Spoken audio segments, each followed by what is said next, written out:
네, 오늘 3월 12일입니다. 미세먼지가 심해지고 있습니다. 여러분 건강에 유의하시기 바랍니다. 헌법재판소가 13일 오전 10시 최재해 감사원장과 이창수 서울중앙지검장 등 검사 3명에 대한 탄핵 선고를 하겠다 이렇게 밝혔습니다. 최재해 감사원장은 지난번에 대통령 집무실과 관저 이전 과정에 대한 감사를 좀 소홀히 했다라는 이유로 탄핵 소추가 됐고, 이창수 중앙지검장 등 검사 3명은 김건희 여사와 관련된 그 도이치모터스 주가 조작 사건에 대한 이 수사를 좀 제대로 하지 않고 불기소 처분했다라는 게 이제 탄핵 소추 사유였습니다. 법조계에서는 대체적으로 두 사건 다 기각될 가능성을 좀 높게 보는 것 같습니다. 변론도 최재해 원장은 한 차례 했고 검사들에 대해서는 2차례 변론을 했습니다. 그 정도 뭐 그렇게 굉장히 중요한 사건은 아니다. 변론이 여러 차례 할 정도로 그런 것은 아니다라고 이제 헌재에서 본 거죠. 애초에 헌재가 얘기하는 것은 이제 윤 대통령에 대한 탄핵 심판이 제일 중요하기 때문에 이걸 먼저 하겠다라고 그렇게 얘기를 했었습니다. 그 공보관도 최우선으로 윤 대통령 탄핵 심판 사건을 처리한다 이렇게 얘기를 했었고, 정영식 재판관도 무조건 앞에 있는 사건부터 이렇게 쭉 돼 있는 소추돼서 들어온 사건부터 시간대별로 그걸 선고를 하는 게 아니라 가장 시급하고 중요한 사건부터 빨리 해야 되는 것이고, 그래서 이제 윤 대통령 탄핵 심판이 거기에 해당한다라고 이제 의견을 재판관들이 봤다. 뭐 이런 얘기를 밝힌 적이 있었죠. 그래서 다른 것에 앞서서 윤 대통령 탄핵 심판 선고가 먼저 나오고 감사원장이라든지 한덕수 국무총리라든지 기타 등등에 대한 탄핵 심판 선고가 이루어지지 않을까 뭐 이렇게 예상하는 경우가 많았었는데, 이게 감사원장과 검사들에 대한 게 13일 날 하는 걸로 됐습니다. 그렇다면은 이 대부분 14일 날 윤 대통령에 대한 탄핵 심판 선고가 이루어질 가능성을 굉장히 높게 봤었죠. 그 이유는 지난달 25일 날 윤 대통령에 대한 탄핵 심판 변론이 끝났습니다. 그러면은 전에 이제 노무현 전 대통령이나 박근혜 전 대통령의 사례를 봤을 때 노무현 전 대통령의 경우는 변론이 끝나고 14일 만에 선고가 이루어졌거든요. 박근혜 전 대통령은 변론 끝나고 11일 만에 선고가 이루어졌고, 그렇기 때문에 윤 대통령 변론이 끝난 게 25일이니까 그러한 어떤 과거의 그 선례를 참고를 하면 14일에는 선고가 이루어지지 않겠느냐 이렇게 봤었죠. 뭐 합리적인 어떤 관측이었습니다. 그런데 13일 날 이 감사원장 등에 대한 선고를 한다고 헌재가 밝힘으로써 그럼 13일 날 하고 14일 날도 뭐 또 윤 대통령 탄핵 심판 선고도 할 수 있는 것 아니냐 뭐 이렇게 생각하실 수가 있는데, 뭐 이론상으로는 할 수가 있죠. 하지만 연 이틀 이렇게 중요한 선고를 헌재가 한 선례가 뭐 거의 없습니다. 대통령 탄핵 심판의 경우에는 없었고, 전에 95년도에 한번 공직선거법 위반 사건 있을 때 그때 이제 연이틀 한 적이 있지만 지금과는 좀 성격이 다르죠. 그렇기 때문에 이번 주 14일 날 탄핵 심판 선고가 이루어질 가능성은 이제 거의 없어졌다. 뭐 이렇게 보는 게 합리적일 것 같습니다. 그리고 과거 대통령들 탄핵 심판 사례를 본다면 한 이틀 전에는 선고 기일을 통지를 해줬거든요. 내일 모레 탄핵 심판 선고를 내리겠다. 뭐 이렇게 했었습니다. 그렇다면은 14일 날 하려면 이제 늦어도 오늘 정도에는 헌재에서 그걸 통지를 해야 되는데, 현재 지금 시간으로 12일 오전 9시 10분입니다. 물론 아직은 이르긴 하지만 그렇더라도 내일 모레 할 가능성, 14일 날 할 가능성은 거의 없다. 뭐 이렇게 좀 판단이 됩니다. 그렇다면 이게 이제 노무현 박근혜 전 대통령의 경우보다도 이번 윤석열 대통령의 탄핵 심판이 제일 길어지는 거죠. 노 전 대통령 때 14일, 박 전 대통령 때 11일이었는데 벌써 이제 이번 주 지난다고 치면 25일 날 끝났으니까 한 19일 지나는 거고, 다음 주 언제 또 될지 아니면 그 다음 주 될지에 따라서 상당 부분 길어진다. 뭐 이렇게 봐야 되겠죠. 그렇다면 도대체 헌법재판소에서 지금 무슨 일이 있기에 왜 14일 날 애초에 좀 기대했던 이런 흐름대로 가지 않고 감사원장 쪽을 먼저 하는 걸로 우선순위를 이게 좀 바꾼 거죠. 헌재가 밝혔던 윤 대통령이 이게 제일 중요하다고 했었는데 그것보다는 이 감사원장 이 탄핵 선고를 먼저 하는 쪽으로 갔으니까 우선순위를 바꿨는데 그 이유가 뭘까? 현재 지금 재판관들 사이에 무슨 일이 벌어지고 있는 것일까? 뭐 궁금증이 커질 수밖에 없습니다.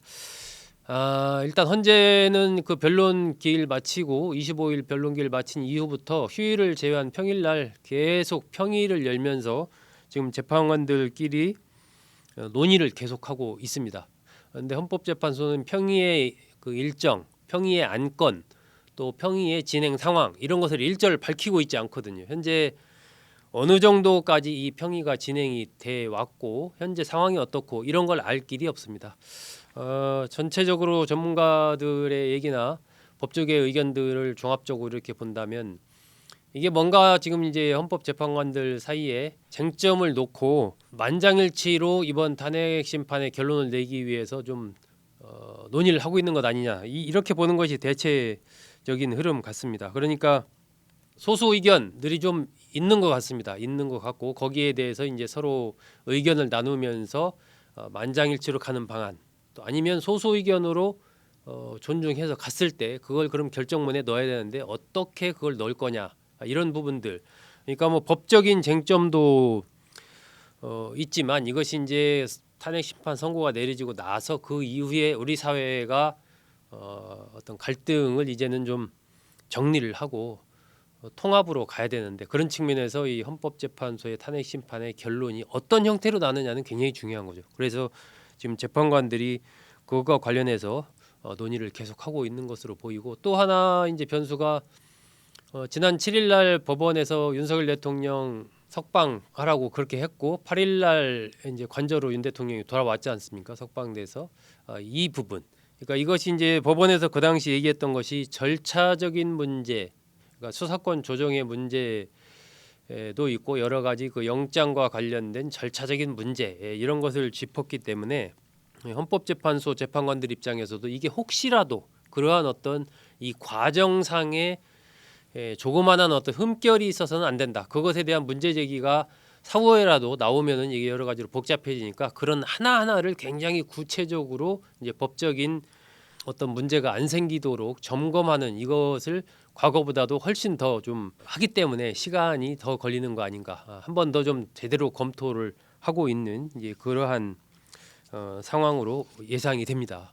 그렇다면 이게 언제 지금 윤석열 대통령 탄핵 심판 선고를 그럼 할 것이냐 이번 주 14일이 아니고 넘어간다고 치면 이 부분도 약간 좀 갈립니다. 일단 다수설 부분은 다음 주 18일이나 21일 탄핵 심판 선고를 할 것이다. 뭐 이렇게 지금 내다 보는 게 약간 다수설입니다. 다음 주 18일이면 화요일이고 21일은 이제 금요일입니다. 미뤄졌다고 하더라도 여러 가지 일정을 감안할 때 18일 정도의 윤 대통령과 그 한덕수 국무총리에 대한 탄핵 심판 선고를 뭐 같이 할 가능성도 있다. 아니면 21일 보통 이제 노무현 전 대통령, 박근혜 전 대통령의 경우에는 금요일 날 어쨌든 선고를 했기 때문에 그렇게 친다면은 21일 이렇게 또 보는 거죠.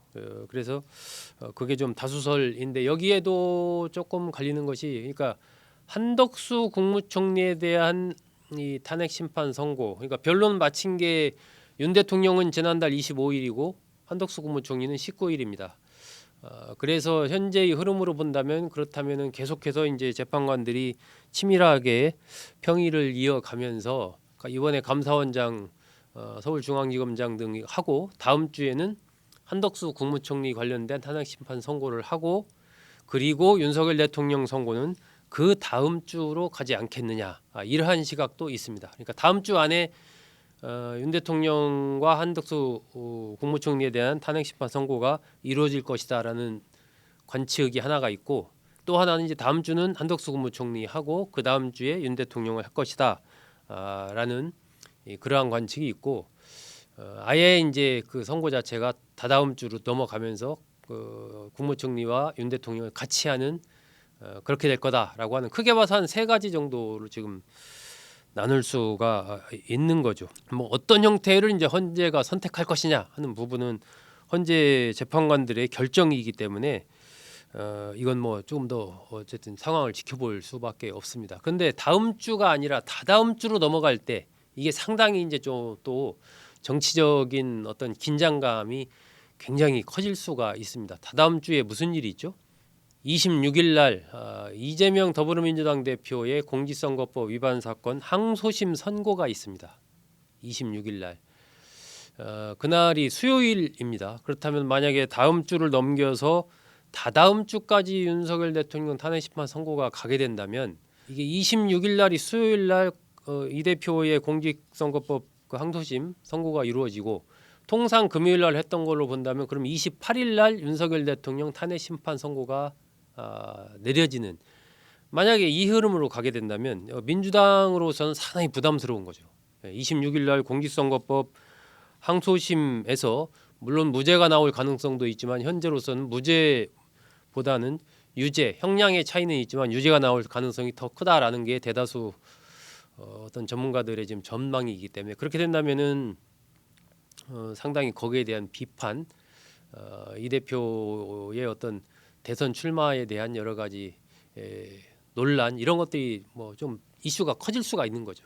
그래서 민주당으로서는 이게 다다음 주까지 가는 것은 상당히 좀 부담스럽고 피해야 된다라고 생각을 하지 않을까 하는 생각이 듭니다. 그렇기 때문에 요즘에 이제 민주당 뭐 의원들이 삭발도 하고 오늘 또 그 여의도에서 뭐 광화문까지 그 걸어서 국회의원들이 이 관련된 지금 행진을 하면서 탄핵 심판 선고를 빨리 해야 된다 뭐 이 얘기를 한다는 거 아닙니까? 민주당으로서는 이제 총력으로 해서 어쨌든 탄핵 심판 선고를 최대한 빨리 가져가야 되는 거죠. 그건 이재명 대표의 재판 일정과도 또 연결이 돼 있고 전체적인 뭐 지금 나라의 혼란상이 길어지는 건 바람직하지 않다라는 이런 측면도 있기 때문에 그걸 굉장히 강하게 지금 밀어붙이고 있는 것이죠. 거기에는 지난번에 그 윤석열 대통령 석방 관련된 이야기에서 좀 우리가 너무 안일하게 대처했다라는 민주당 자체의 자성 이런 것도 좀 작용하고 있지 않나 싶습니다. 그래서 헌법재판소가 과연 윤석열 대통령 탄핵 심판 선고를 언제 할 것인지 이 부분은 다시 약간의 변동성 속에서 좀 안개 속으로 갔다라고 좀 말씀드릴 수 있을 것 같고요. 오늘 제가 말씀드린 한 그 세 가지 경우의 수 어쨌든 뭐 3월을 넘기지는 않을 것 같습니다. 그래서 다음 주냐 다다음 주냐 거기 중에서 좀 결론이 나지 않을까 그렇게 좀 보입니다. 여러분 잘 들어주셔서 고맙습니다.